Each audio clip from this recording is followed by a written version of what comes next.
Hello guys, magandang umaga sa inyong lahat. Yan, magandang gabi naman sa ibang bansa at magandang tanghali pa sa ibang bansa pa. So, this is Baby Hunter 16. Muli na ng mga magpapainit sa inyo, mga idol. So, ang video ito ay para lamang po sa mga open-minded. Bawal po rito ang hindi open-minded. Kaya, please skip na lamang po kapag ikaw ay hindi open-minded, of course. Ayan. Sa mga open-minded naman dyan, please do subscribe and click the tiny notification bell para updated kayo sa ating mga new upload videos. So, ngayon, marami nagre-request guys na ulitin natin yung nasa kubo. Diba? So, of course, kasi taong, anak mahirap tayo. Ayan. So, marami tayong experience pagdating sa kubo kasi tumira rin kami sa bukid so, sa bukid na may kubo yan kapag nagpapatubig ng ng palay ganon, 'di ba? Doon kami natutulog o sa kubo. Parang ganito kubo, yan kubo, gantong kubo. Yan, nagdadala lang ng unan, minsan wala nang unan, kumot na lang kumot. Tapos yung una na lang ay yung yung mga bag, ganon, yung dala-dalang pinagbagan ng kumot, ganon, tapos banig, ganon. So ngayon nga ang nangyari mga idol. Ngayon, yung ating mga kaklase nagpicnic doon sa bukid. Kasi doon sa bukid namin, sa bukid namin may ayun, ang tawag dito yung bomba, yung makina na may bomba na lumalabas yung bombang, yung tubig. Yun, so masarap mag-picnic doon. Tapos parang may ginawang swimming pool. Pero hindi naman swimming pool na maganda. Parang istakan lang ng tubig na pag gusto mong maligo, gano'n. Tapos ang nangyari guys, syempre marami magjojowa, magtutropa, lahat nga mga classmate ko. Syempre mga na dalaga, binata na malalaki na yan. So sabi nila mag-picnic nga daw sila. Dito sa kubo, magpipiknik nga daw sila dito sa kubo. Siyempre, gusto ko rin naman kasi hindi na ako nakakauwi noon sa bukid, doon sa city, hindi na ako nakakauwi doon sa bahay namin talaga. Doon na lang kami sa bukid lagi. Tawag dito, yun, so may naganap. May naganap mga idol. So, alam nyo ba kung ano yung naganap?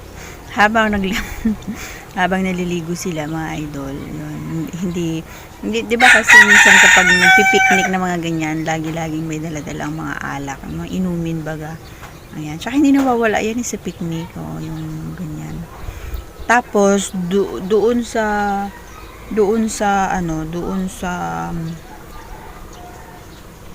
kubo sila nagiinuman.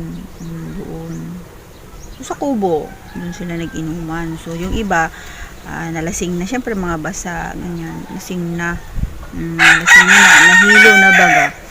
Ba't tumanok na to? Nahilo na ba sila. Tapos yung ako naman hindi naman kasi nainom. Hindi ako nainom dati. Kasi syempre nandun ang ating parents, so strict sila. So yun, hindi ako nainom, nandun sila kabantay.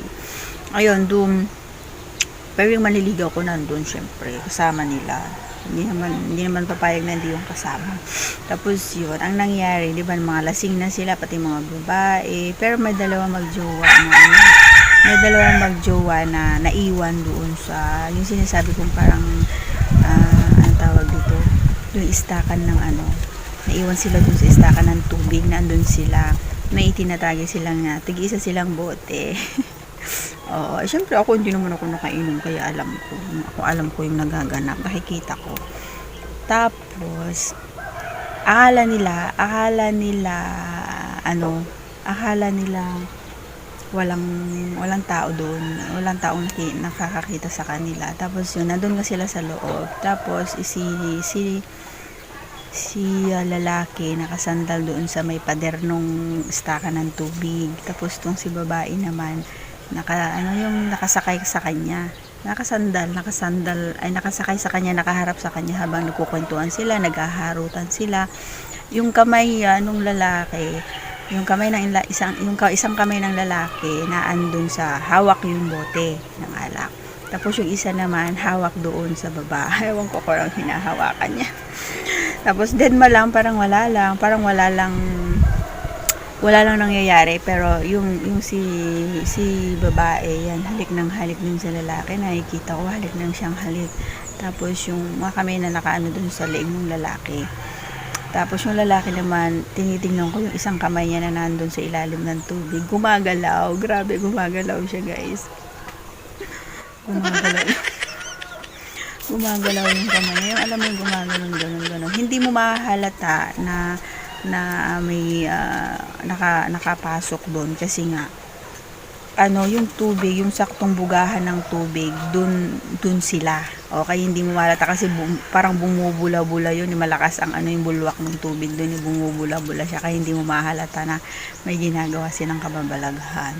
Pero syempre common sense, hindi naman na tayo bata para hindi natin alam yun, di ba guys? Di ganun nga, di nakapatong nga yung babae sa kanya hanggang sa siguro habang ginagawa nung lalaki yun sa kanya, habang nakapasok doon kay Cookie yung kanyang kamay, parang yun, halik pa rin siya ng halik. Tapos tagay halik, ganun ang nangyayari. Tapos harutan sila. Tapos yung hanggang sa nakita ko ibinaba ni lalaki yung hawak niyang ibinaba niya yung hawak niyang alak. Tapos yung isang kamay niya naandun na sa suso ni gusto niyo malaman yung pangalan? Wag na. Yun, nandun na sa suso niya. Tapos, hinahawakan niya na yung utong. Nakikita ko na kasi, yung, hanggang dito lang naman yung, hanggang dito yung tubig. Kaya kita mo kapag ipinasok ng ganon, kita mo. Tapos yun, kasi naka-t-shirt siya, pinasok niya dun sa baba, yung kamay niya, pinasok niya, tapos saka ito, pinipirit-pirit yung utong niya. Halata naman pinipirit yung utong. Tapos yung babae, gumagana na siya, nakikita ko na gumagana na siya, napapagano na siya, guys. O, siguro nasasarapan na rin, o di kaya baka nga narabasan na siya, ganun. Tapos, hanggang sa parang naaninag ko na yung short ng lalaki, binaba ng lalaki kasi yung kamay ng babae nandun sa balikat, nakaganyan, tapos ibinaba niya yung short, siya yung nagbaba dun sa short ng lalaki. Tapos yung babae kasi naka-short ng soft lang na pwedeng ibaba lang saglit, ganoon.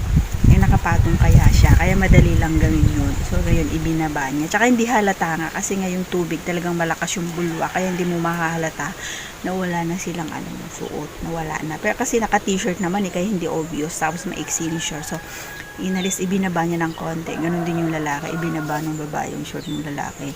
Tapos yun nga nangyari.